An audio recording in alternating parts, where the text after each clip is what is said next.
Welcome to my broadcast today. I'd like to shout out to the strong, beautiful, powerful, amazing American women that I've had the pleasure to meet and to across the United States, and to the people who care for them and are going out to vote today. Thank you. Thank you to the door knockers. Thank you to the phone bankers. Thank you to Kamala Harris and Tim Walz and the people around them who have run an amazing campaign. Oh my gosh, I'm going to start with watching a small video reporting on the men who have been turning up to vote today with their daughters, because this is vibes. But amazingly, the men who are turning up with their daughters and who are being asked, who are you voting for? And they're pointing to their daughters and saying her, because she's worried about her rights.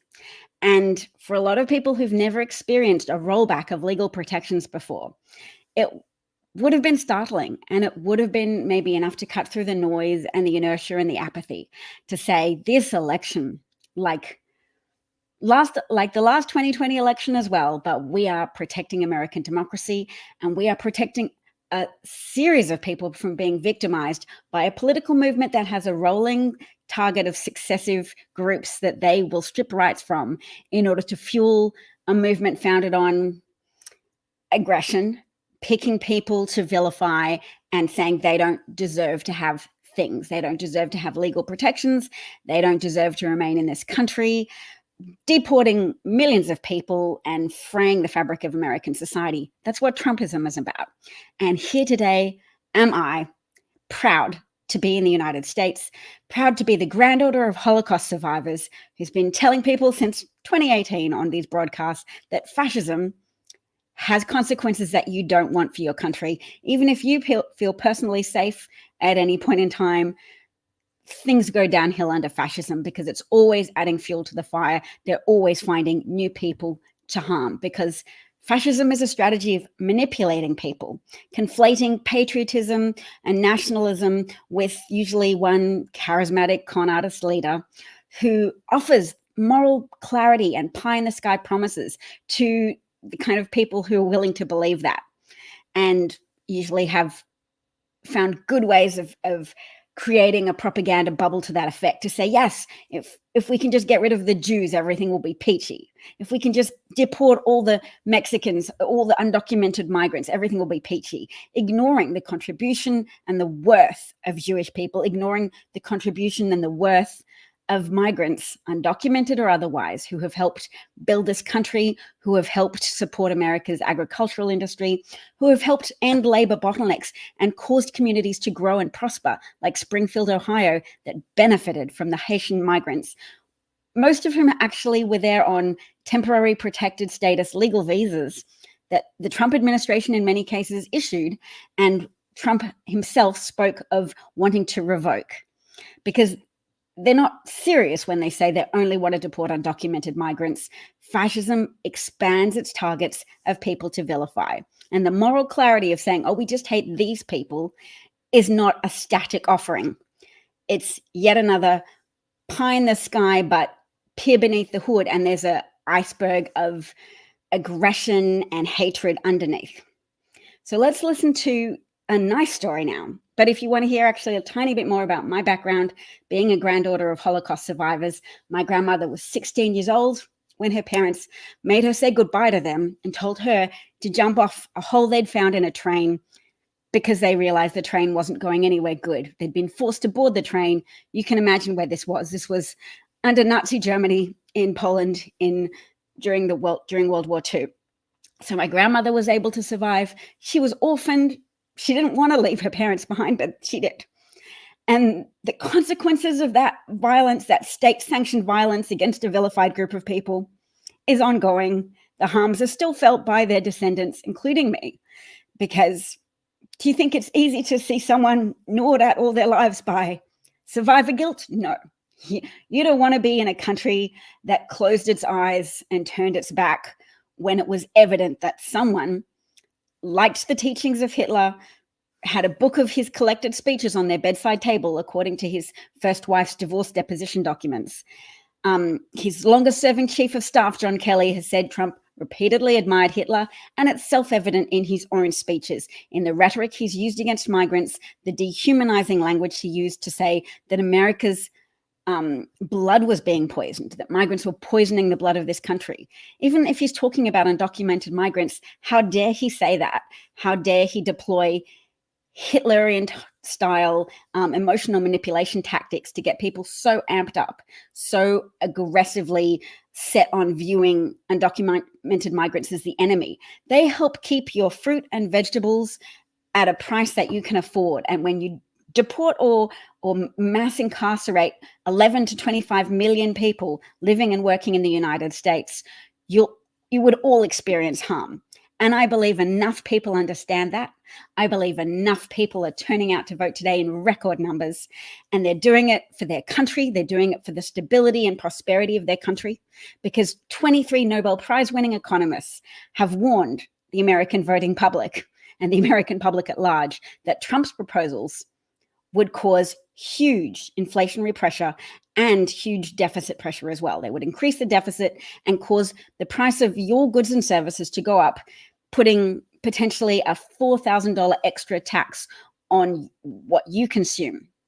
Because Trump has offered to end income tax and instead put the entire burden of supporting the Americans, the services offered to you by the American government, all on the shoulders of people consuming goods and services. And that's a nothing to the wealthy. That's a pittance. But to you, creating a system of where your goods and services have price markups, because who pays tariffs? It's American businesses wanting to import goods and services from China, mostly goods from China. They then have to pay the government the tariff. I met a Trump supporter in a parking station yesterday, and I said, who pays tariffs? And he said, the Chinese companies. And I said, no, you're mistaken, but look it up for yourself. You don't have to trust me. Tariffs are paid by the American companies importing goods from China, because Trump wants to use it as a deterrent, knowing, though, that it's just a pie in the sky promise, because the consequences were dire for America, even in 2019, where American farmers lost huge amounts of money from loss of trading partnerships as a consequence of Trump's retaliatory trade war that he kicked off with American trading partners in China, Canada, Mexico, and that there was a manufacturing recession in 2019, because such was the harm experienced by businesses importing component parts from China, importing goods from China to sell here. They had 2 consecutive quarters of negative growth, which meets the official terminology of a recession. So if you're pretending to yourself that voting for Trump is good for the economy, look up what all the Nobel Prize winning economists have said, that Kamala Harris's proposals are much better for the American people. They offer to support families with the child tax credit. They offer to support people buying a house for the first time. And she's got the ovarian fortitude to take on price gouging without being a communist, because Kamala Harris is not a communist. She's a sane person with experience across all branches of American government. She's been a senator, a vice president for 4 years, and the attorney general of California. California, which, as much as right-wingers like to deride it, is the 5th largest economy of the world, even though it's just a state.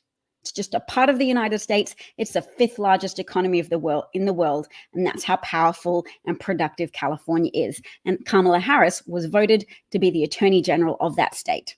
So she's got legal experience enforcing the law. She's got experience making the law as part of the legislative branch, being a senator, and she's got executive branch experience being an amazing vice president. The vice president exists to be a backup for the president, but also she's helped break ties to pass important legislation in the House to benefit the American people. The CHIPS and Infrastructure Act, the legislation helping close loopholes to safeguard American lives through better regulation of gun availability and gun storage, because she's a gun owner, but she wants more American lives to be saved through better regulation and better laws around gun prevalence in the United States. And we all want that for our families. We all want to be safe. We don't want people with red flags, with history of violence. Did my internet blink out for a second? It's still here. I'm still here. Feel free to comment. I can see usually comments via Twitter. I can see comments on YouTube. Please chime in if you feel so inclined.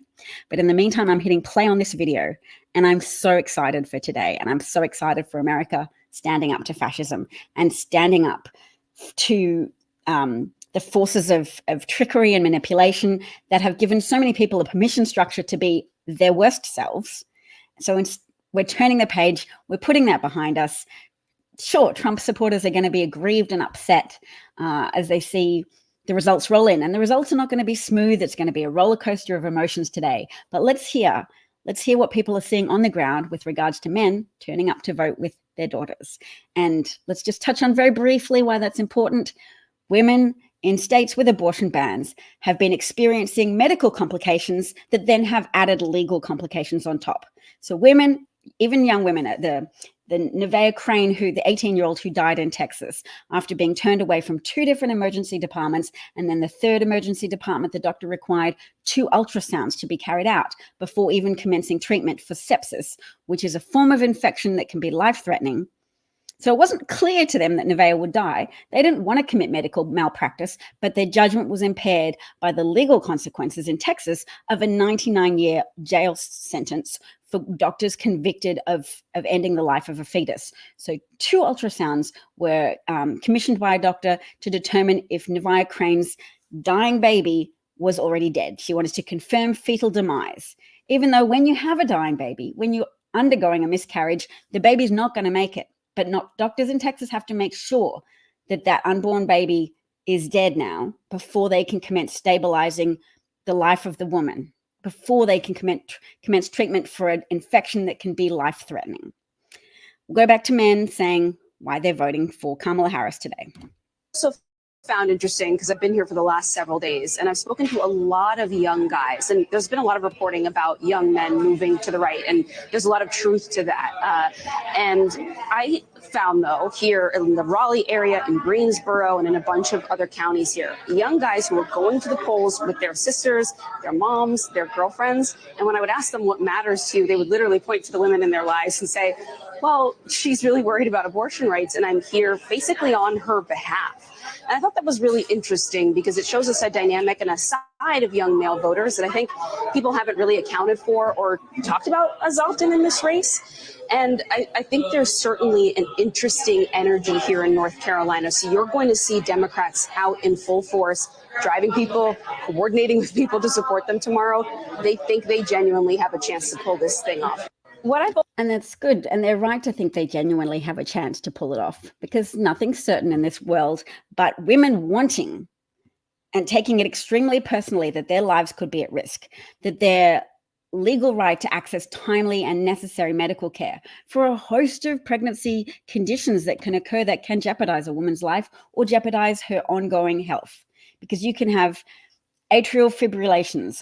We saw a lady, and in fact, I'll play her video in a moment so that we can hear her voice, because it's very powerful to hear somebody's story in their own words. When a Trump official from his administration, first of all, who was fired for not passing a security clearance because of his, I think, gambling history, Johnny McEntee, and was then rehired as manager of personnel, he makes TikTok videos in which he eats food and talks to the camera about how being racist and sexist is cool.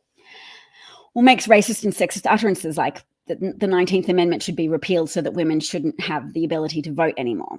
But he said, where are these women that Kamala Harris mentioned? Where are these women bleeding out in parking lots? So I will switch now because I've got her story bookmarked, and it will help people see why there are so many men out there today who have heard from the women in their lives, because women have paid attention to this. It's a little slow loading, actually, isn't it? I pressed,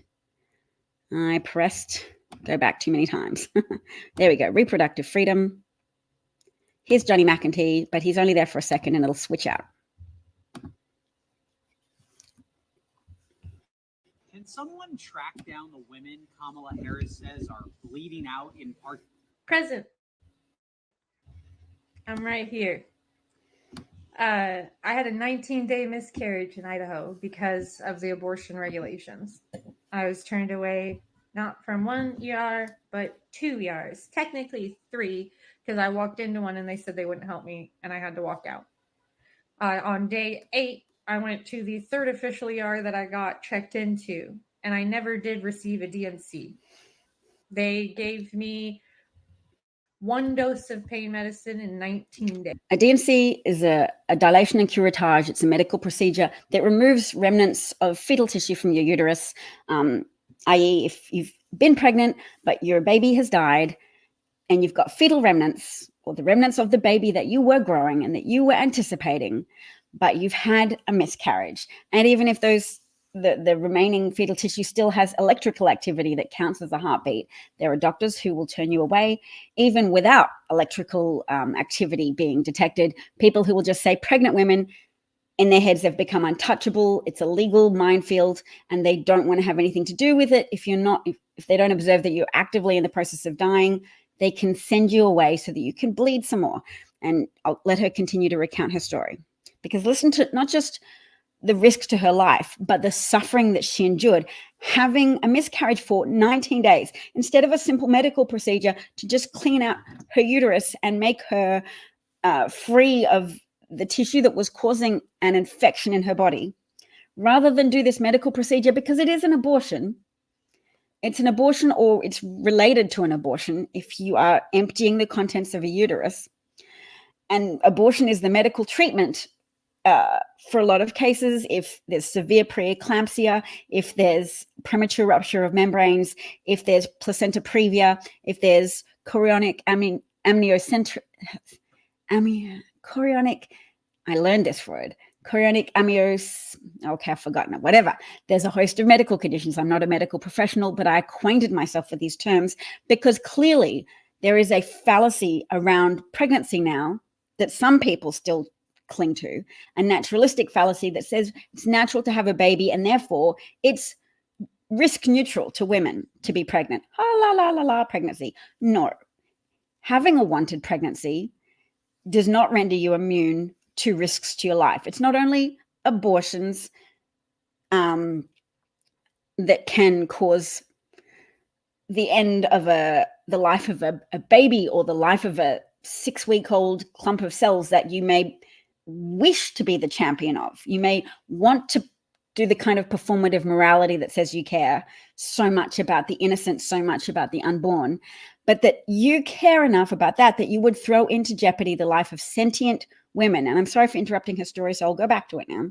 But the lives of sentient, breathing, loved, cherished women who potentially already, or in many cases, in fact, a lot of cases, most women who get abortions, contrary to belief of some people in their forced birth camp, women who have abortions are often women with children already, their mothers. It's like the figure is something like 70% of women who have abortions are mothers wishing to limit their family size. And they've inadvertently fallen pregnant. Women in marriage are sexually active typically, and contraception can have failures, and people can want to have an abortion, an elective abortion, for personal reasons, as well as women needing to have an abortion for medically necessary reasons, like this lady. I'll let her finish her story. Days. I continued to suffer exponentially for the next 11 days. I blacked out in my hallway due to blood loss. I stopped eating, so my daughter stopped eating. So I had to eat with tears running down my face because it was actually painful to eat because I was in so much pain. Everything hurt. But my daughter needed to eat, so I was not about to make her not eat because I wasn't eating. I developed a heart condition called AFib. It means my heart doesn't work right anymore, and it fucks up. So if I get too excited, too hot, too much in pain, too traumatized, if somebody yells at me too much, my heart fucks up. And so I have to regulate for my heart to keep active. Otherwise, I could have a heart attack and die. I have to deal with these side effects for the rest of my life because of abortion laws. And I can't control other people's actions. I can only control what I can do. But yeah, women are bleeding out in parking lots. I actually have a pinned video of me saying they're going to just let me fucking bleed out here, if you want to refer to that. But I'm present. Hi, my name's Carmen. You can Google Carmen Brewster and find the ABC article, the Insider article. Yeah. You can find a whole bunch. BuzzFeed. But yeah, we exist. So, yeah, thanks to abortion bans complicating her ability to access medical treatment, she underwent a 19-day miscarriage and suffered, I would imagine, emotionally as well as obviously severe physical suffering there as well. Paul says, hello, Dav, how are you? Hello, Paul. What a great day to catch up with each other again. I'm really well. Thank you. Thank you. I want to thank Carmen for sharing her story publicly as well. So her name is Carmen Brewster. For people who are difficult to convince, she's telling you can look up more details about her on an ABC article and a Guardian article, because she's been left with something she referred to as AFib, which I believe refers to atrial fibrillation, a heart condition in which you have less regular electrical activity governing your heartbeat. And so she now has to watch out. If she gets too hot or too upset, if somebody yells at her, she could have a heart attack and lose her life. And these consequences are going to remain with her for the rest of her life going forward. So she's not a headline of woman lost her life. She's under the headline of woman's ongoing health for the rest of her life is compromised because she was turned away from emergency departments, because she's become part of an untouchable class, and that is a pregnant woman needing medical intervention. Because medical intervention isn't medical intervention anymore under Republican states with abortion bans. It's now legally murky medical intervention. And doctors who are concerned for their licenses, doctors who are concerned for their convenience to want to avoid being investigated and prosecuted, they are demotivated to help women. Because people are complicated and their motivations are complicated. And when you add to doctors thinking, if I do this, will I get to continue living my life and practicing medicine as I want? There's no incentive anymore for those doctors to prioritize saving the life of the woman. They are now legally required to prioritize saving the life of the unborn baby or the fetus, because imagine, is there a 99 jail sentence at the end of failing to save the life of the woman? If there's some medical malpractice, the worst they have to fear is a lawsuit and those kind of consequences, but not a 99-year jail sentence. And that's Texas. That's 99 years in jail. So imagine just having that over your head as you try and make your best decisions about what would be the best to treat a woman. Are you going to gamble with her life? Could she maybe just bleed a bit more and the situation will resolve by itself? Her body will expel the infected tissue in her uterus? Yeah, that's a risk worth taking if you treat her and then a prosecutor says, I'm going after doctors. I'm going to make a name for myself and I'm going after doctors. And do you know who's more at risk in those circumstances? Patients that are sometimes deprioritized. Patients that are doctors like, I can't put my finger on it, but I'm less motivated to risk going to jail for this person. They shouldn't have to risk going to jail for treating any person if their goal is to stabilize that person's health. If their goal is to save the integrity of their reproductive system, save the integrity of their cardiac or renal organ systems, they shouldn't have that perverting their medical judgment. So thank you, Carmen, and thank you to the men who have listened to those stories and turned out to vote today as a result. And if you haven't voted yet, and if you're still on the fence about whether you should or not, please listen to Carmen. I'll just play a few seconds of her again, because listen to what her life was for those 19 days. Exponentially. She suffered exponentially. For the next 11 days. 11 days. I blacked out in my hallway due to... Imagine people blacking out in their hallway also and hitting their heads. These are the gambles that Republicans have caused to be taken with women's lives. 18-year-old women, white women, black women, everybody who's pregnant or experiences pregnancy is at risk of having a dice, like a Dungeons and Dragons dice thrown with their life. Blood loss. I stopped eating, so my daughter stopped eating. So I had to eat with tears running down my face because it was actually painful to eat because I was in so much pain. Everything hurt. But everything hurt for 11 days. Imagine being in so much pain, you can't eat, but you have to force yourself to eat because you have a daughter. You have a daughter and you want to live and you want to take care of her and it's your life and you thought you had some protections. Hi, darling. What do you want, sweetie? You may get some candy. Happy candy eating to you. Oh, did you eat your toast, sweetie? It's just for the cafe. I'm not actually going to do it. Okay. So it's Okay. But my daughter needed to eat, so I was not about to make her not eat because I wasn't eating. I developed a heart condition called AFib. Thank you. It means my heart doesn't work right anymore, and it fucks Should up. vote So for if I Kamala get Harris. What did you say? Oh, are you on the Oh, no, I know. I am on the broadcast, darling. What do you want to say? Make sure to vote for Kamala Harris. That's my super beautiful, amazing, articulate daughter. Thank you. Bye-bye, darling. Oh, And then take a bow. she's going to take a bow. Okay. Yeah. Thank you, sweetie, for closing the door.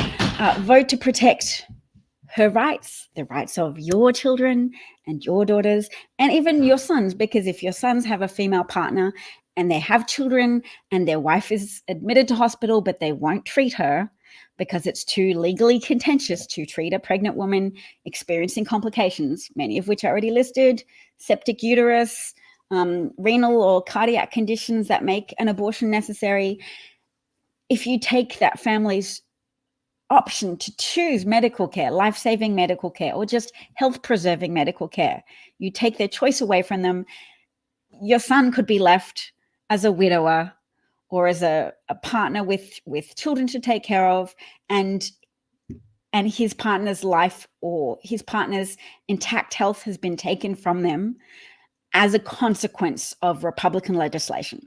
So really, I know people will still do it, but it's honestly a moral failing to vote Republican under these conditions. It is a moral failing. I know people will still do it. Hi, I see you out there, Republican voters.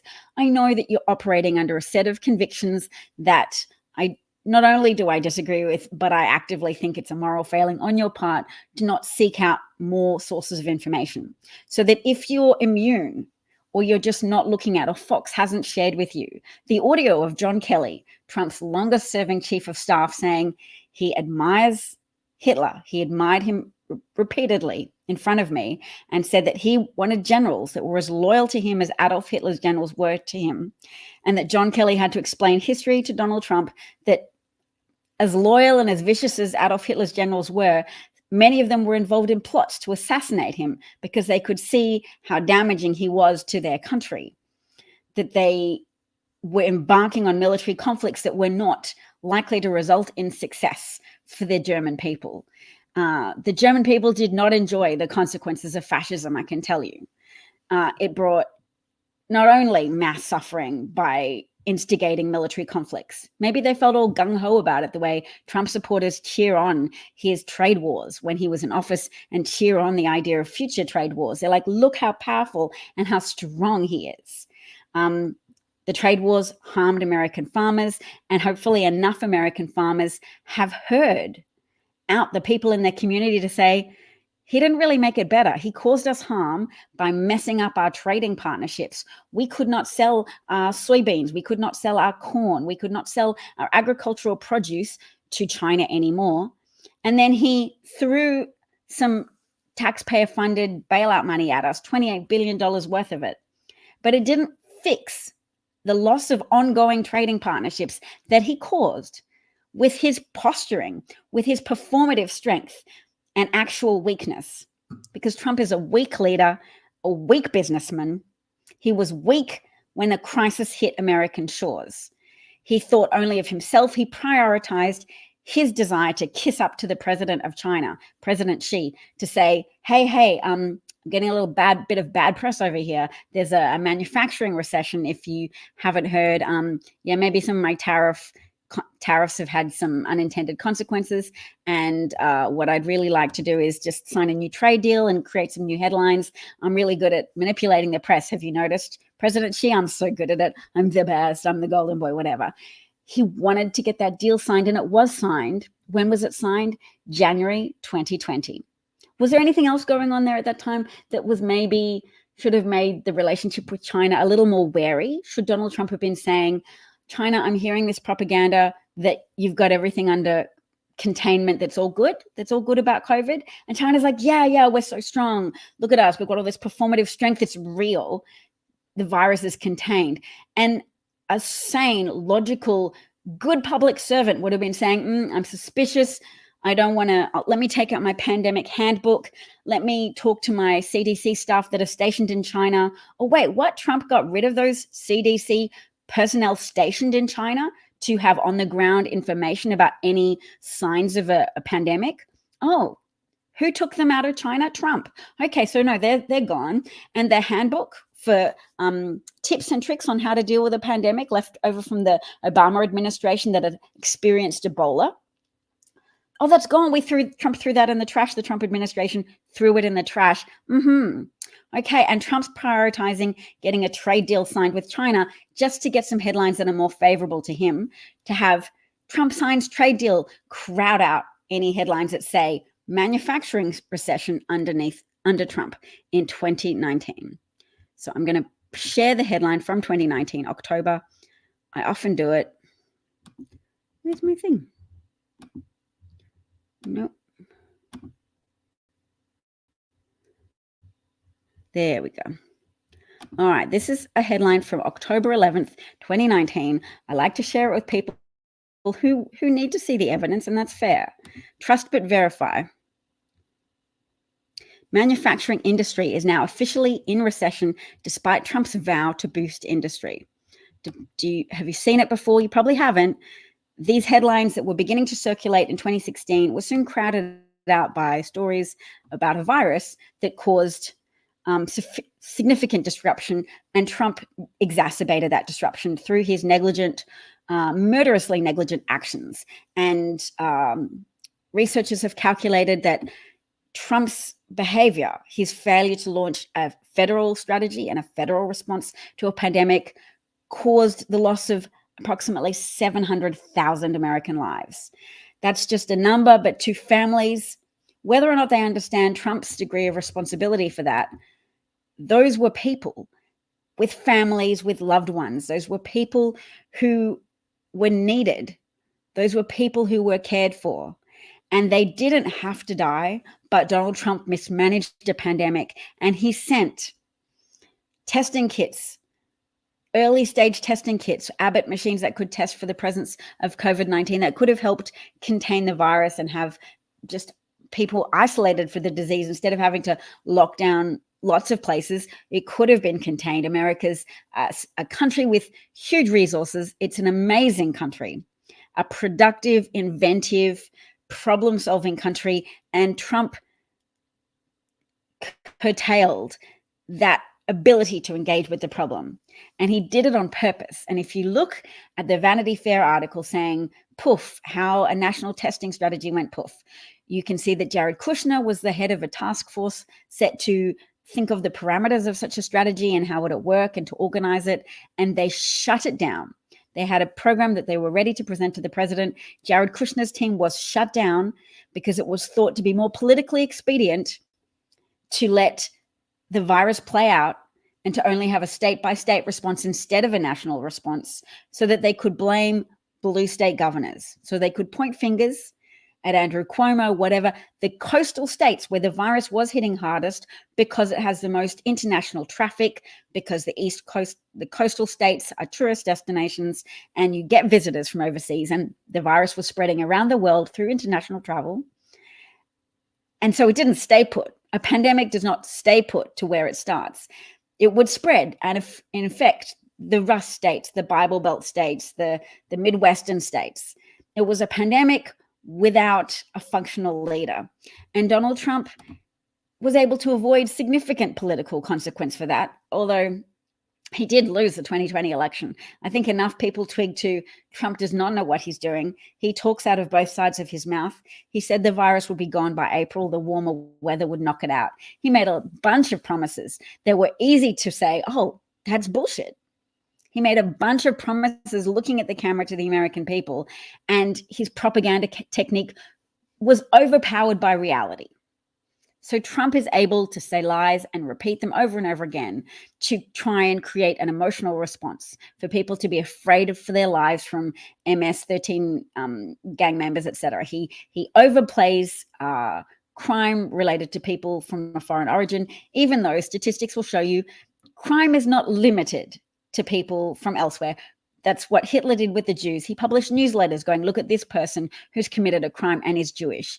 Weekly newsletters to show, look, crime, and to conflate crime with Jewishness so that people thought, oh, okay, if we don't like crime, we just have to support Hitler's plan to round up all the Jewish people and put them in camps. There you go. Crime is solved. Trump would like you to feel that a vote for him is a vote to end crime.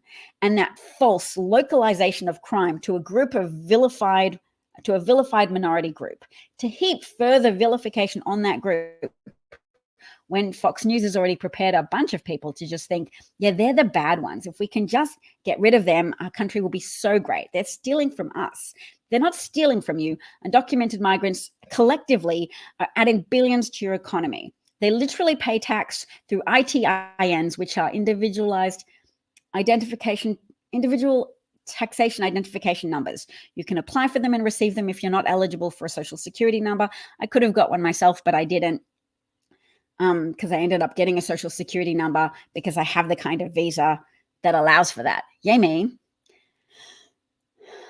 But I'm also a housewife and a political broadcaster.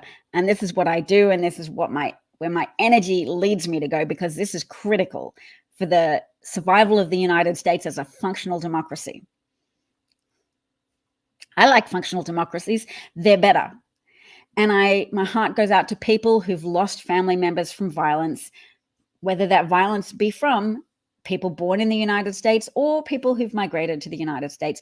Trump will blow migrant crimes that happen to be committed by somebody of migrant background out of proportion and have their family members weeping on stage, because it's a Hitler technique. It's a fascist technique. Make people focus their attention on just the cherry-picked crimes, as if to blot out people's awareness that other crimes exist.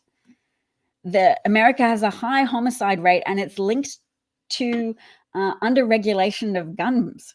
It's linked to the ability of people to murder and take their own lives so easily, because they don't have to store their guns safely. They can avail themselves of loopholes to buy guns without having to undergo a background check. They don't have to buy insurance for their guns. They can easily access AK-47s, and there are gun giveaways in certain states as well. It impacts the homicide rate. There's a reason why America has a homicide rate 5 times that of other industrialized nations.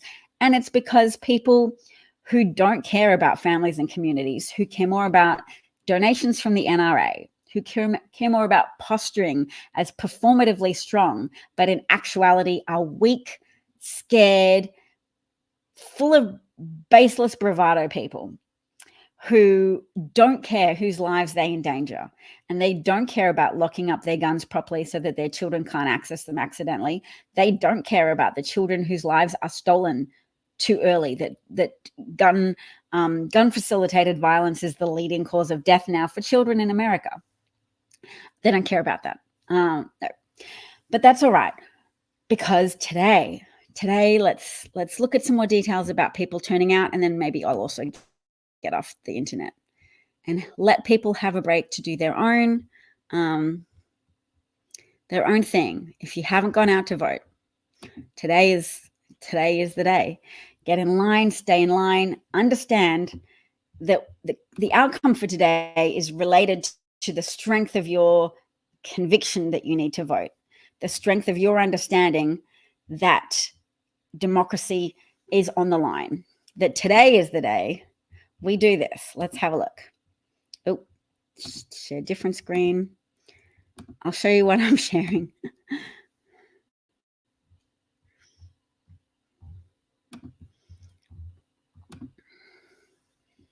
Hell yeah. This is the day for this.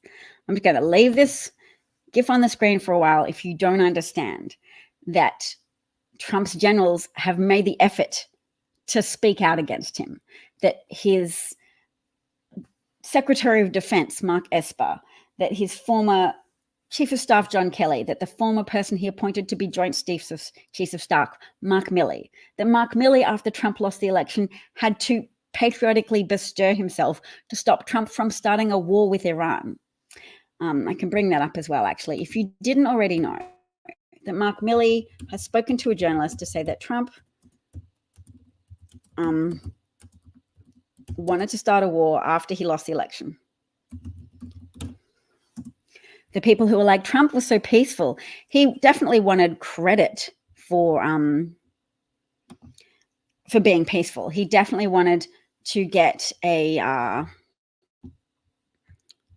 nope, not that article. He definitely wanted to get a Nobel Peace Prize because Obama got one. So this was an article published on July the 15th of 2021. Paul says, I've watched your fight against fascism since the very beginning. Hopefully this election will bring the light shining brightly against the idiocy. It's true. I did a lot more broadcast in the lead up to 2020. And that was before I moved to the United States. I was in Singapore. I moved to the United States with my husband, who got a job here. And it's been a lot of work to adjust and fit in and help my children adjust and fit in. It's a great place to live. I live in Massachusetts. The education system here, I understand where I live. I'm very privileged. It's amazing. I'm so happy for my children. I think the social emotional learning has been really amazing too, and has really helped them grow and be resilient as humans with all of this ideas on how to manage their emotions and get along with other people. But yes, okay, right now I'm going to load the New Yorker article. Let's do that. Paul, you have been here from the very beginning. I'm grateful for you. I'm grateful for your friendship. This is the headline of which I spoke. You're going to have a bleeping war, Mark Milley's fight to stop Trump from striking Iran. Oh, let's hear about that. What did Trump do? Inside the extraordinary final days conflict between the former president and his chairman of the Joint Chiefs. There's Mark Milley. Trump has tried to incite violence against him, calling him a traitor and saying the price for treason is that he should be hung. But let's listen to who the real traitor was. All right.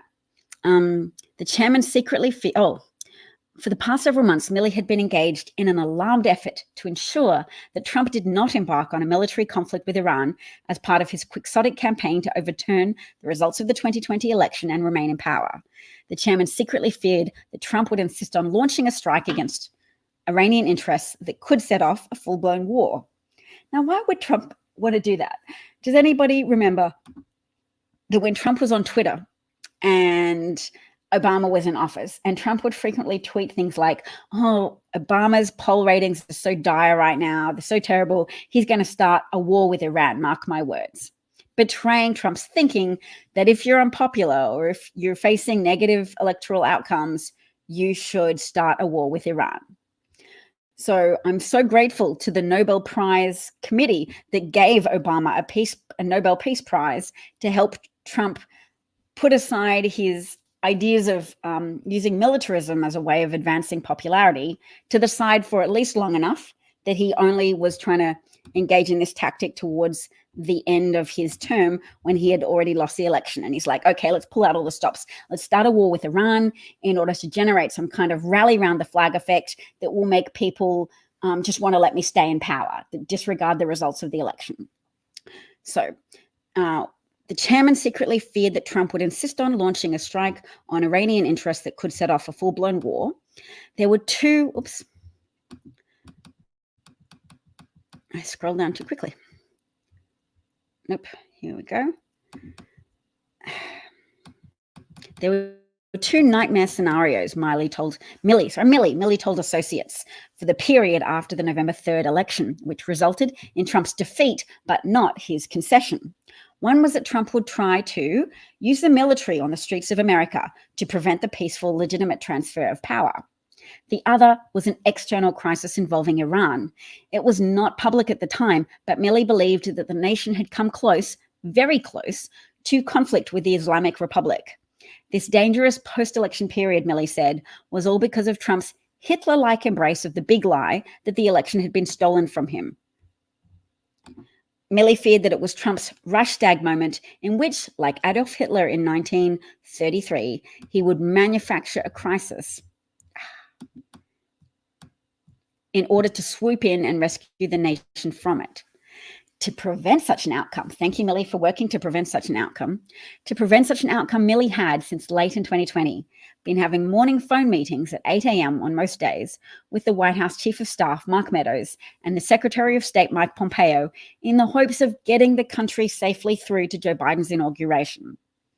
The chairman, a burly four-star Army general who had been appointed to the post by Trump in 2019, referred to these meetings with his staff as the land the plane calls, as in, both engines are out, the landing gear is stuck, we're in an emergency situation, our job is to land this plane safely and do a peaceful transfer of power on the 20th of January. This extraordinary confrontation between the nation's top military official and the commander-in-chief had been building throughout 2020. Before the election, Milley had drafted a plan for how to handle the perilous period leading up to the inauguration. He outlined 4 goals. First, to make sure that the US didn't unnecessarily go to war overseas. Second, to make sure that US troops were not used on the streets of America against the American people for the purpose of keeping Trump in power. Third, to maintain the military's integrity, and lastly, to maintain his own integrity. He referred back to them often in his conversations with others. Imagine having to be the American Joint Chief of Staff and have those 4 goals: to stop the military being used against the American people, to stop America from going to war on the whim of somebody pursuing their personal chances of retaining power and influence, to stop the military from being perverted, to maintain the military's integrity so that it's not used in violation of the Constitution against the American people, and to maintain his own integrity so that Donald Trump didn't manipulate or coerce or bully him into violating any of the other goals. As the crisis with Trump unfolded and the chairman's worst-case fears about the president not accepting defeat seemed to come true, Milley repeatedly met in private with the Joint Chiefs. He told them to make sure that there was no unlawful orders from Trump and to not carry out any such orders without calling him first. Almost a conscious echo of the final days of Richard Nixon, when Nixon's defense secretary, James Schlesinger, reportedly warned the military not to act on any orders from the White House to launch a nuclear strike without first checking with him or with the National Security Advisor, Henry Kissinger. Imagine, thanks Republican presidents, for having to have our Joint Chiefs of Staff or our Secretary of Defenses put in an extra layer to say, don't just bomb anybody first, check with the National Security Advisor or myself, just to make sure Nixon isn't trying to just launch a war to create a rally around the flag effect and stay in power. At one meeting, actually, have you heard of rally around the flag effect? You probably have. It's the reason why there was initially a lot of support from amongst Americans for America going to war with Iraq, because the president says go to war and everybody's like, well, obviously that's what we should do then. He must have a good reason for it. Go America. If we're in a war, we're going to cheer for ourselves. That's what we're good at. We definitely have solid cheerleading skills and we support our troops, which is fair. But guess how popular the war with Iraq became when it became more evident that it was just going to go on interminably, that they weren't all being hailed as heroes for deposing Saddam Hussein, that there had been false information given to the public about the presence of weapons of mass destruction in Iraq. They couldn't produce any. And also Saddam Hussein had not been involved in the misbegotten attack on America on 9/11. At one point with the Joint Chiefs in Milley's Pentagon office, the chairman invoked Benjamin Franklin's famous line saying they should all hang together. To concerned members of Congress, including Speaker Nancy Pelosi and Senate Majority Leader Mitch McConnell, and also emissaries from the incoming Biden administration, Milley also put out the word. Trump might attempt a coup, but he would fail because he would never succeed in co-opting the American military. Our loyalty is to the US Constitution, Milley told them, and we are not going to be involved in politics. Well, that's where I put my hope today. Today, I put my trust in the American people, that they understand that the Constitution is what troops swear loyalty to, that the Constitution is what gives America a basis of serving an ideal rather than a cult leader. Paul notes that he is Canadian and he remembers what happened in the Kent State shooting of demonstrators by the military. That was Nixon, wasn't it? That was during Nixon. Nixon was opposed to students protesting against the war, and he sought to vilify students by ramping up a war against drugs, to know that in the court of public opinion, he could create an association between drug use and crime, and that he could furthermore create an association in the public's mind between Black people and students and drug use, in order to vilify the protesters who were rightly saying, what's this domino effect? Are we really safeguarding America from communism by going into a war against the people of Vietnam? They didn't want to be drafted. They didn't want their friends and family to be drafted to a war that was looking like American lives being used as cannon fodder. And I'm not that up on the details of the war in Vietnam, so I won't speak much on it, other than to say that evidence has come out since that war to show that Nixon, whilst running for office, contributed to a plan to sabotage peace talks between North and South Vietnam by using his influence with a wife of an ambassador to China to tell the North Vietnamese, don't sign any treaty, don't make any peace agreement in a peace talk, hold out for me winning, and then we'll make a better deal. Because he didn't want his Democratic opponent to get credit for helping resolve that crisis. He wanted to be able to run on, oh, there's this crisis, so elect me. Jimmy Carter, was it Jimmy Carter? Hasn't been able to fix this problem. Oh, no, that's... Anyway, I'm not pretending to be an expert on that period of history, so I'm not going to talk about it. My personal experience is being a granddaughter of Holocaust survivors. And so reading enough books when I was younger to say, oh, wow, how did the German people get caught up in this? What kind of rhetoric was used to brainwash them into going along with this, to acquiescing to state-sanctioned violence against a minority group, against a demographic of people, Jewish people, German Jews, who were contributing citizens, often highly assimilated into the German community. They were Germans themselves, and they thought, as German citizens, that they enjoyed the protections of that country's laws.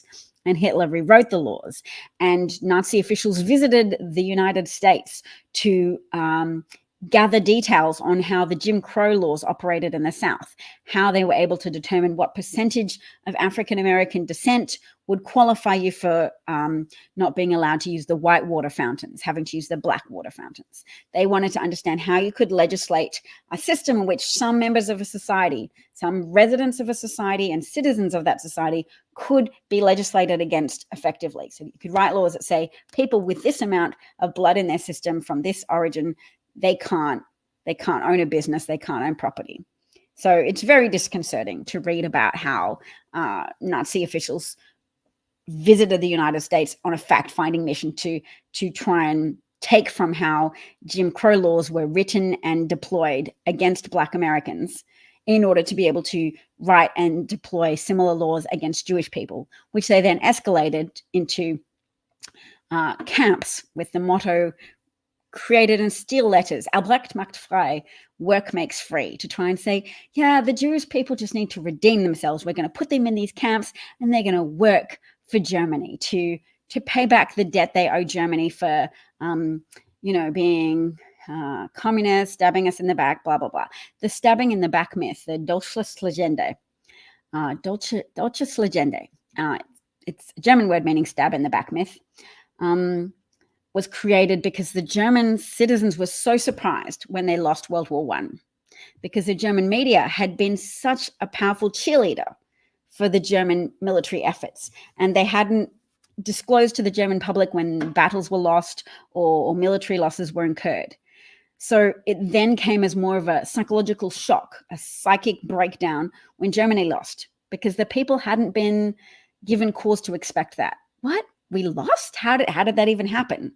And that created space in that vacuum created by the deceit of the German media, the patriotic, nationalist, hyper-nationalistic, rah, rah, we're winning, we're always winning, make Germany great again, created a void that Hitler could then fill with an explanation. And his explanation for why Germany so shockingly lost World War I was that Jewish people and communists and communists were all Jewish, whatever, stabbed Germany in the back. And that's why they lost so unexpectedly, because they were stabbed in the back. They couldn't even see it coming. He created suspicion of Jewish people, and he created community distrust of Jewish people. And it didn't even affect everyone. Hitler only won 33% of the vote when he was then offered a concession by the Chancellor of Germany at the time to form a political coalition, because his supporters were violent. And that shows how acquiescing to bullies leads to bad outcomes. It's one data point, but there are others, because acquiescing to the bullies of the pro-slavery landowners when the America's Constitution was written led to the creation of the Electoral College system, a system that has had a negative impact on American politics.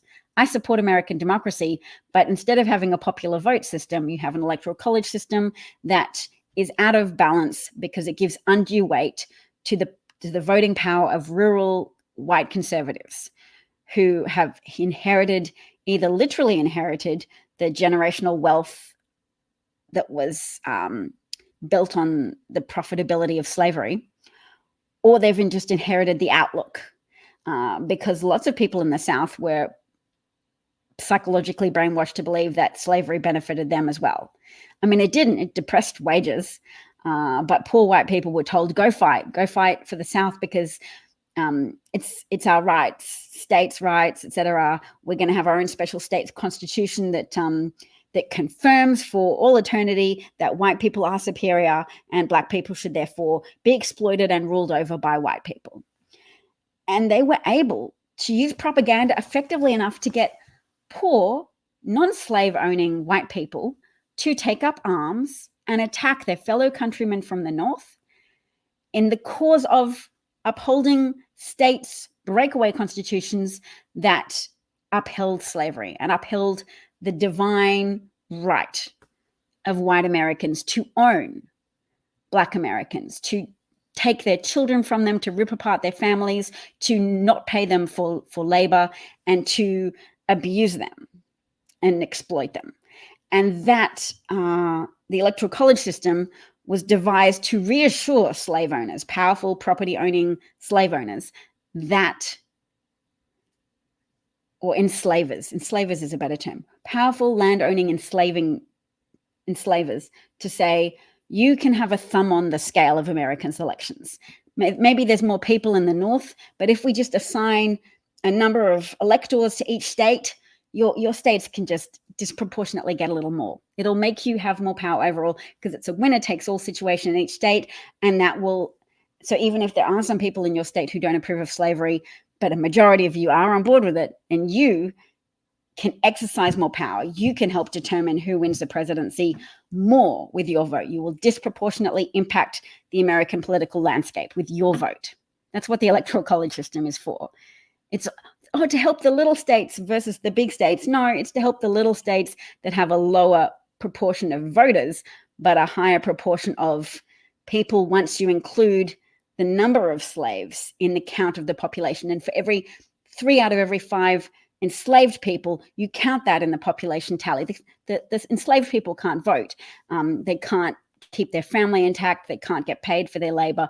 They can't exercise freedom. They can't start a business, etc. But we can count them. We can count 3 out of every 5 of them, so that a state with a high population of enslaved people, but a relatively lower voting population, will disproportionately impact this election.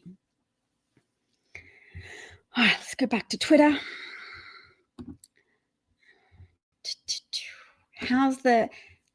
Let's see what the voting data is doing today.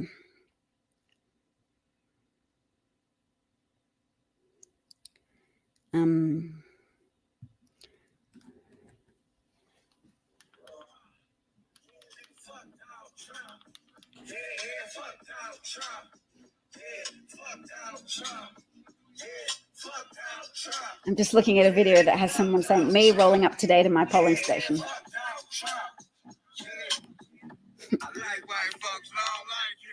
They call us the flyover states. Ooh. You may not know that much about us, but we are the America Politicians show when they describe the heartland of America.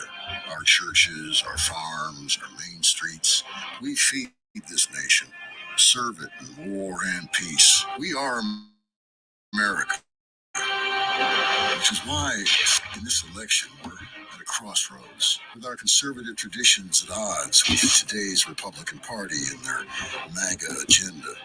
They say they want stronger borders, but killed the bipartisan border bill, one that would have closed loopholes dangerous cartels use to infiltrate our country. They call themselves Republicans, but what does that even mean to them? An R next to their name? They want bigger government and bigger taxes, and their tariffs will bankrupt us. Republican used to mean something. This November, vote like a real Republican. Vote against Trump. Do you want something, darling? I'm gonna find the candy machine. Oh, it's in. Oh, I do not know that. It could be. Did you try looking in the garage?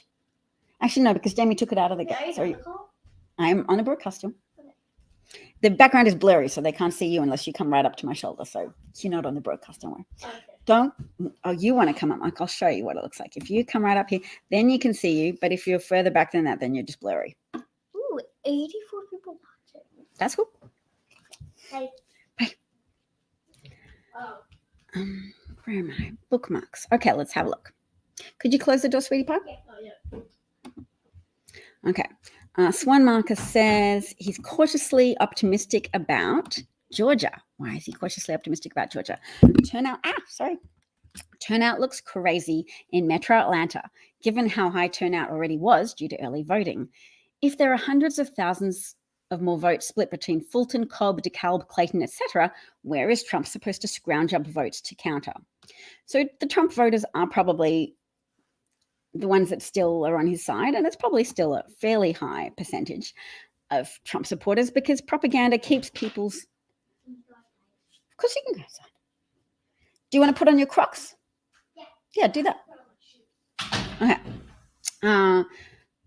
Yeah, I mean, we don't know. His base may have had a little erosion just from people noticing things like, the January 6 offenders, a lot of them are in prison, some for very long sentences, including a lot of the Proud Boy leadership that were active in organizing the bringing of weapons to the Capitol and the busing in of people with full violent intent to take over the Capitol, to delay certification of Joe Biden's victory, to progress Trump's coup plot, in which he had legal advisors, John Eastman, Jeffrey Clark, helping him devise ways to put a legalistic veneer over his coup plot by describing the use of the 12th Amendment to activate a contingent election.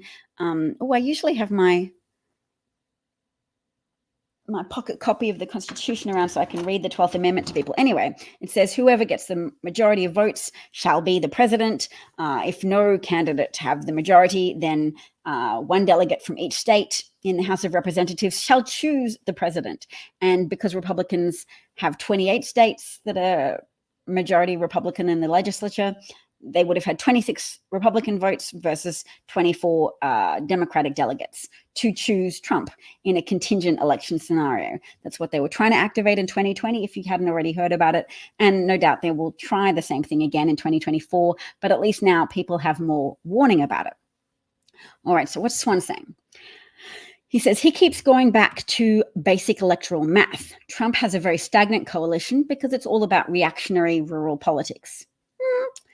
Reactionary rural politics is true if you don't know any migrant families, because migrants are more likely to move to urban centers where there's more new economic activity, and there can be labor bottlenecks where they can move to be a mobile labor force that moves to where there is need, moves to where there are jobs. And that's how migrants help spur economic growth rather than economic stagnation, because of their flexibility. They're migrants to this country. They don't have to just have that motivation to stay with their family. They've already left their ties to their home country behind, because of their willingness to build new things for their family. And that build energy, that make a new life energy, helps then burst through bottlenecks and labor constraints and allow towns to be re-energized. But it is more likely towns and urban areas to attract those migrants than rural areas, which are more less areas of new growth and more tend to be more stagnant. Not to say unprofitable. I mean, wealthy farmers still make a ton of money, but they're not necessarily hiring new people for good living wages at the same rate as urban areas. There are a lot of undocumented migrants employed by wealthy farmers who give their employees, help organize ITINs for them, which are individual tax identification numbers, by which undocumented migrants pay $65 billion a year into the American tax system, which goes to fund Social Security and Medicaid, even though undocumented migrants are not eligible for those benefits without a Social Security number. So they're helping to pay for your benefits without actually being eligible for those benefits themselves. And yet MAGA logic and Republican logic often turns that reality on its head, pretending that undocumented migrants are a drain on American resources. They are, I mean, you want your borders to be regulated, but undocumented migrants have still given so much to the United States, given so much. And to treat them like Jewish people in Nazi Germany and vilify them and pretend that they are all criminal, and to cherry pick instances of any crimes committed by an undocumented migrant and pretend that means it gives you leave or political goodwill to then incarcerate millions of people and deport millions of people, even those that have American families, children born in the United States with automatic citizenship rights, to just rip those families apart, or potentially even ignore or rip up or revoke the element of the Constitution that protects the citizenship of children born in this country, to just deport the children as well, to deport entire families. Stephen Miller has spoken about doing all manner of things like that. And he's one of the architects of the child separation policy, which, if you don't remember, involved willfully separating children from their parents and their caregivers that they had come to this country with, so that they were left without advocates, so that they were at the mercy of potentially abusive employees.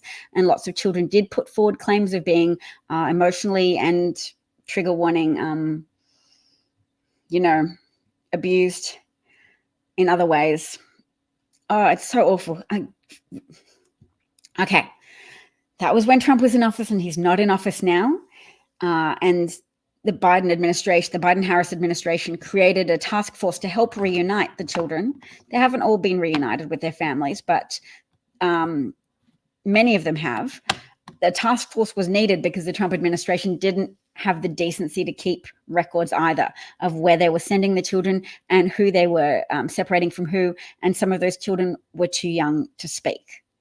And some of their parents were deported, and some of those children were then put into adoption or foster systems without being able to say the names or write the names of their parents to facilitate reunion with their family, with their loving family members.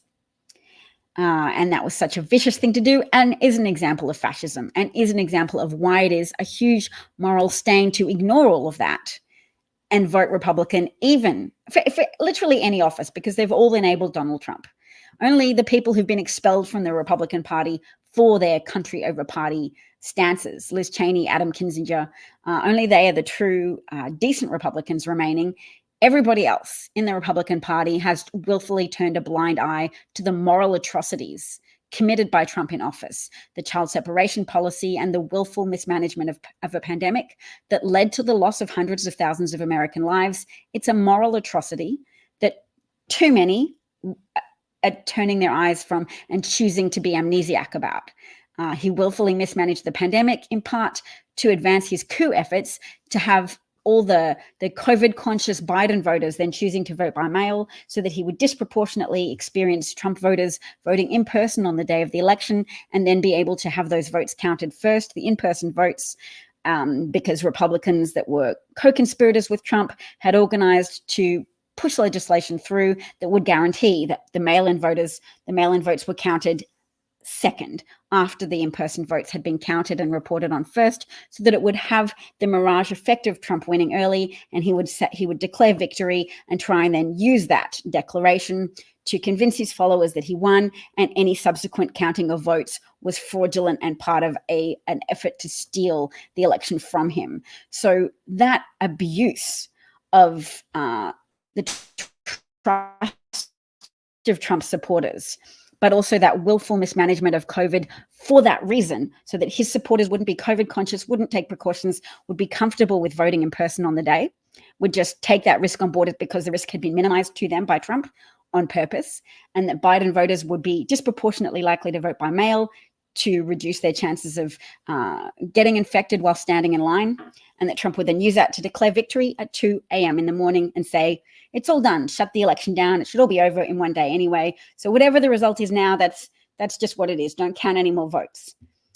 He wanted to dismiss and ignore and discount and invalidate the votes of millions and millions of Americans who were voting for Joe Biden and who used the legally allowable method of voting by mail in order to safeguard themselves and their health during a contagious pandemic. Anyway, such a moral atrocity, as well as a consequential atrocity. There's actually a term for it. It's democide. It's called democide, the willful murder via neglect of a significant part of the population through government action or inaction. Democide. All right. So Georgia. He also thinks Fayette, must be a district in Georgia, is flipping because they had an insane amount of turnout before Election Day and 60+% plus black turnout. It flew 14 points left in 2020. If Metro Atlanta is shifting left with higher turnout, Trump cannot win the state. So it does seem like there's a lot of energy. All right. Blah, blah, blah, a bunch of Trump supporters. All right. I do enjoy Swan. I mean, I think he's a bit of a conservative, but that's okay. Democrats can sometimes be a little doomy. And I appreciate those in the center who make an effort to just logically engage with what's happening in the political arena.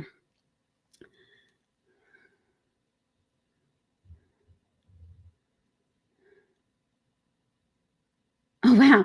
Elon Musk has shared a meme in which there's Kamala voters crying and Trump supporters on the left and on the right. But somebody points out that doesn't that meme mean that Kamala will win 2/3 of the votes because Kamala's on top of the bell curve? So Elon Musk is trying to be like, left and right, we're uniting to support Trump, but they're still on the very thin margins of the bell curve that he's representing. All right, so I think his latest posts are just, oh, he's got a source. Okay. Oh, great. This is in spite of voting being disrupted by bomb threats, because of course. And he says, I guess they're going to extend Fulton voting hours because of those. Of course they're doing the bomb threats. The Trump supporters understand that the thrust and momentum of Kamala support means voters are keen to get out there and mitigate the threat to democracy posed by Donald Trump supporters and Donald Trump himself and his enablers. Fulton election director said they had 29,000 ballots cast as of 9 a.m. this morning. Officials say at 10 a.m. that there were 5 such non-credible threats in Fulton County. There were interruptions for at least 2 sites for 30 minutes each as they were evacuated. Officials are working to obtain a court order to extend voting hours at those 2 locations, both in Union City. Wow. So of course, bomb threats. So that's probably happening as well. And the FBI thwarts neo-Nazi drone attack on Nashville power grid. Trump rallies show decline in attendance. That is promising. I mean, I don't discount that there are still a bunch of Trump supporters, and that's why getting out to vote today is so cool. If you're watching this and you haven't done it yet, stop watching. Go vote, please. Go get in line. It's still early in the day, but you don't know what they're going to do to disrupt voting today. So you go and you make sure you get to vote and that your vote is counted, because your individual vote adds up to this collective force field that we're trying to keep going. If I'm not a J.K. Rowling fan, but before she revealed herself to be very seduced by the attention-seeking power of anti-trans activism, I enjoyed Harry Potter, and it's hard. But anyway, if you've seen the movies, there's a scene where the teachers are trying to protect the school from Voldemort, and all of the teachers are putting up their wands to combine a little square of magic that's joining to create a force field over the school. I mean, the analogy isn't perfect because ultimately the force field breaks, but we're just focusing on the snapshot in time when the teachers are pointing their wands, and it's working, because that is what our intention is. We are defending against a coalition of people who don't have the public's best interests at heart. And it's Elon Musk with his desire to exploit the American public, to trick them with his fake lottery that his lawyers have now argued in court was not a lottery at all. Elon Musk went on camera and told the people of Pennsylvania that it was a lottery, that they just had to sign up to his affirmation statement, his protest in favor of free speech and the Second Amendment. And then if they were registered to vote, they would go into a draw in his lottery to win $1 million each day. One check for $1 million each day to a randomly chosen person who's registered to vote in Pennsylvania. And then when they took him to court, his lawyers said it wasn't a lottery. Actually, it was a trick. It was a fraud. The winners were predetermined, and they were scrutinized by their story and their suitability to be a spokesperson for Elon Musk.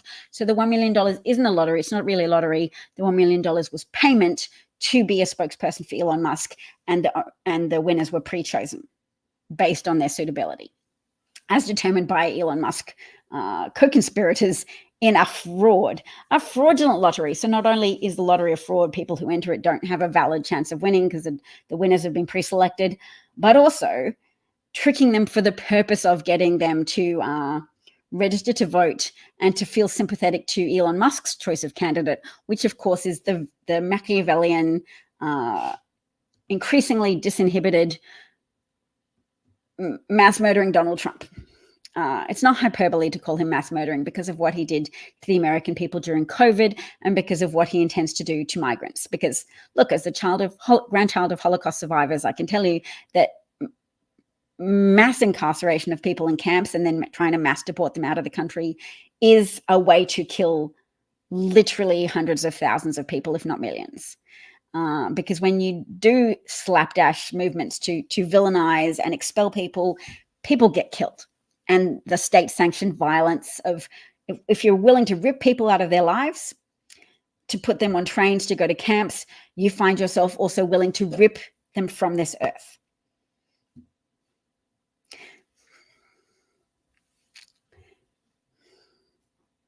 Okay. That's an important thing. I wish I'd put that in a short video before. If you go along with, if you passively accept or you gleefully accept state-sanctioned ripping people from their lives and mass incarcerating them and mass deporting them, you are growing a willingness, you are growing a callousness and a cold-heartedness that will allow you to rip people from their lives and then rip people from their existence. So that it became like nothing to German officials to put Jewish people in ovens, to put Zyklon B in chambers where they said, we're just giving you a shower. They had grown accustomed to lying to people, and they had grown accustomed to treating the existence of Jewish people as a problem to be solved. And that's why it was called the final solution, because it's hard to manage camps. It's hard to manage work camps. They just decided it would be easier to just kill them. And then you get the mass murder of Jewish people and the mass murder of other people who stood up to Hitler, the mass murder of Hitler's opponents, the mass murder of people with disabilities who were deemed to be less worthy. All of the people who've positioned themselves as pro-choice, voting for Donald Trump because he's pro-choice, ignoring that his former chief of staff have said he admired Hitler because they're pro-choice, they're pro-forced birth. Well, guess what Hitler did to people with disabilities? Guess how much Hitler respected the sanctity of life?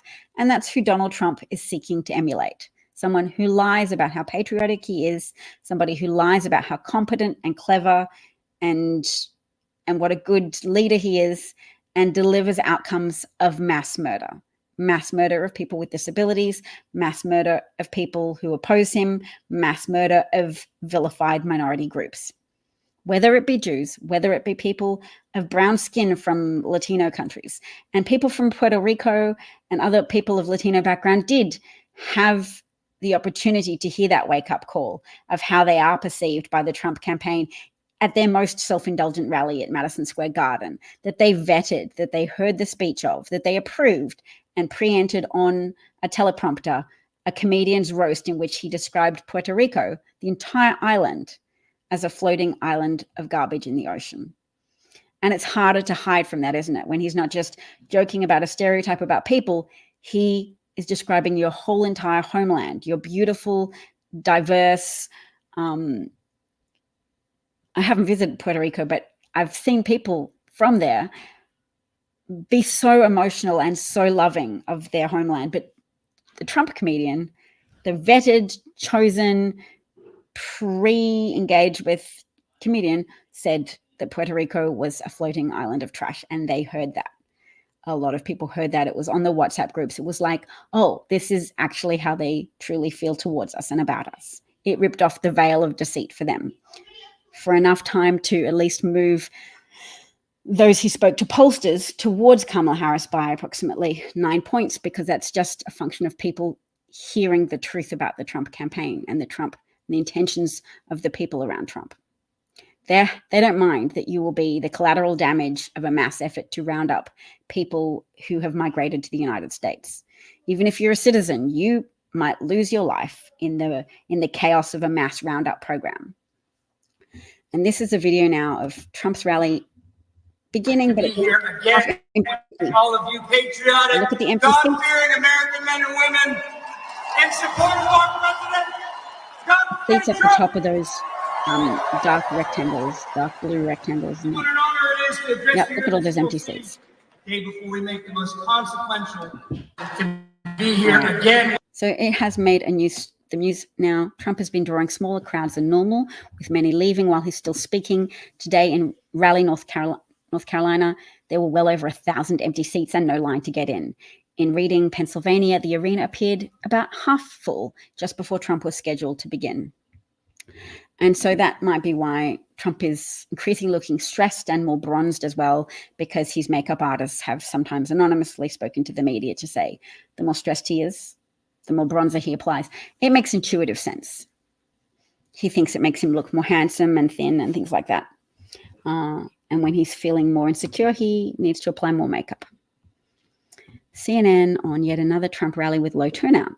Okay. The turnout today so far for this event is quite thin. There is a lot of empty seats left in this arena, and Donald Trump is now supposed to speak in the next hour here. So I'm not saying that's a sign about what we can expect in Pennsylvania by any stretch or in this county, but Donald Trump. Okay. And Donald Trump's are dwindling greatly as his campaign winds down. Trump likes to talk about attendance at his rallies, but rows of empty seats and early exits have grown far more common. And when he insists that thousands more rallygoers are waiting outside, they are often not.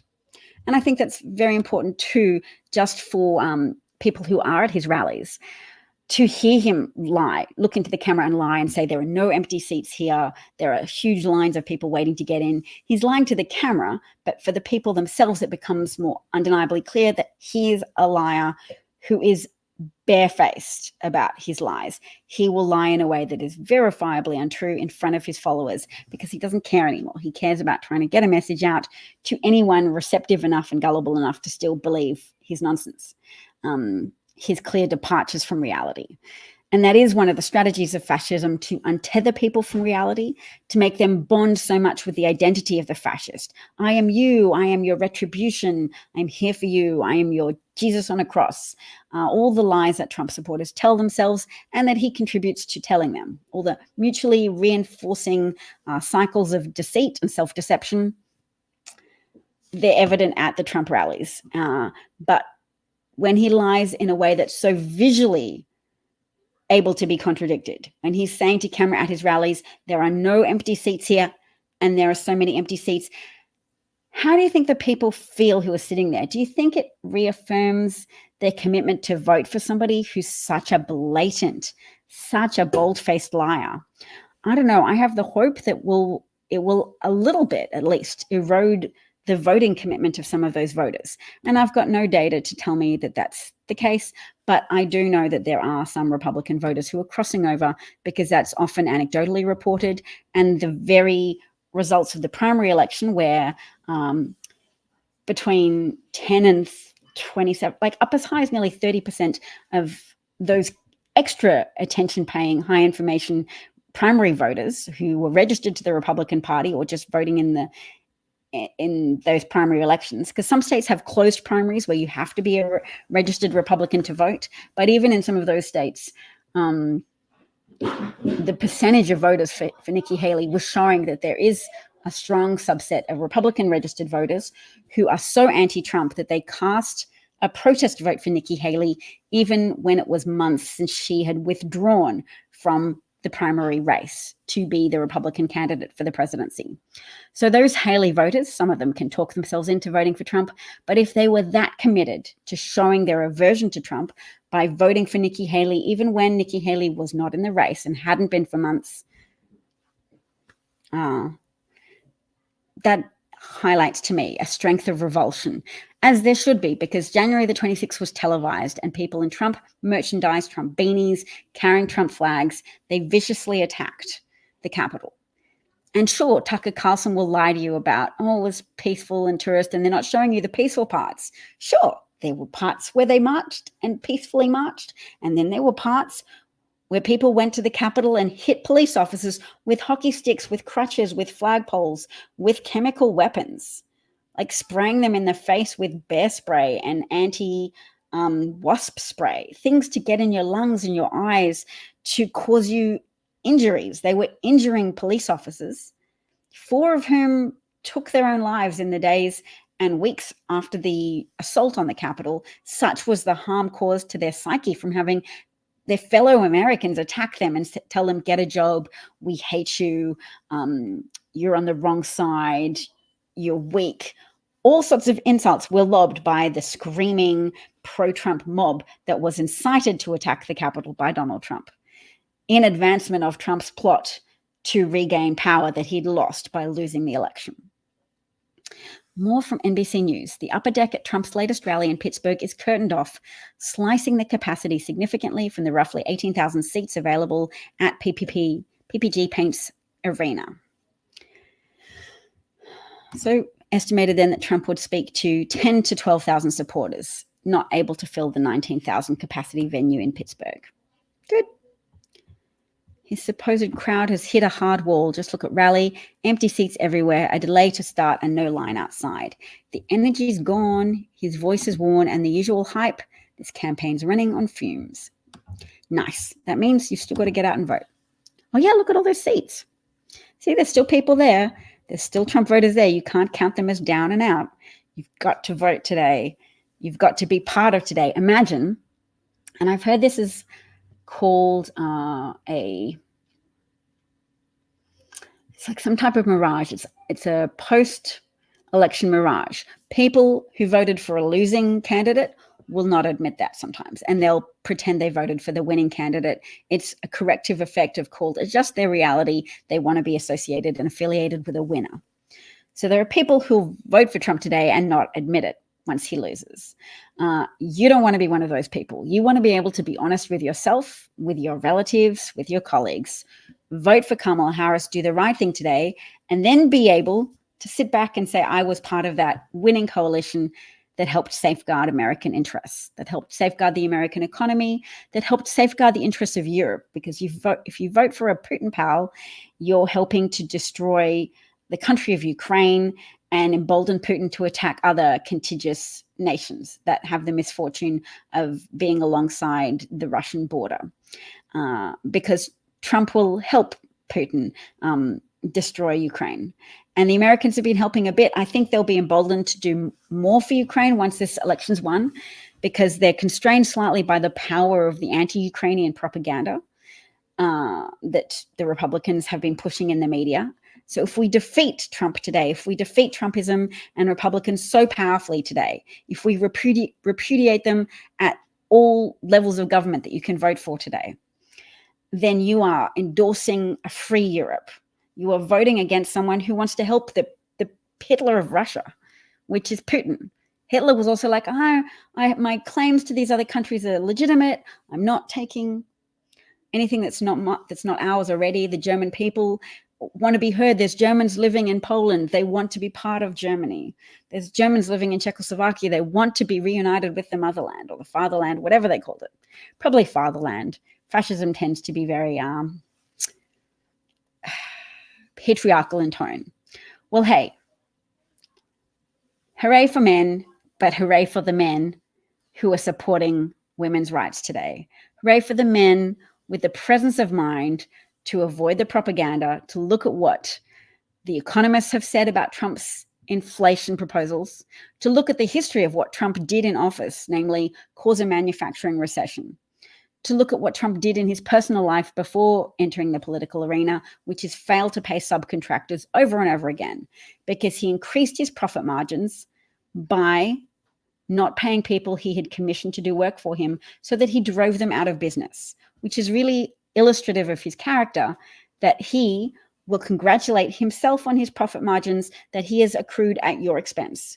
If you're a painter, if you're an electrician, if you're a manufacturer who made the Trump Taj Mahal signs, he didn't pay you. You can hear those testimonies from business people who engaged with him, because Trump's like, I can crowd out that noise with my flashy gold toilets and my model wife who doesn't actually like me and who revulses at my touch in public, but still is very adept at towing the party line and saying, oh, Obama's birth certificate, we just want to see it. But Melania, he's shown his birth certificate. It's issued by the state of Hawaii. It's just Hawaii has a slightly different format. But we want to see the real birth certificate. If you haven't seen that clip, I urge you to see it. Melania Trump is no innocent, but she definitely still is revolted by Donald Trump. And you can see it in the way she sort of shudders and pulls her hand away from him when he tries to hold her hand when they're in public together.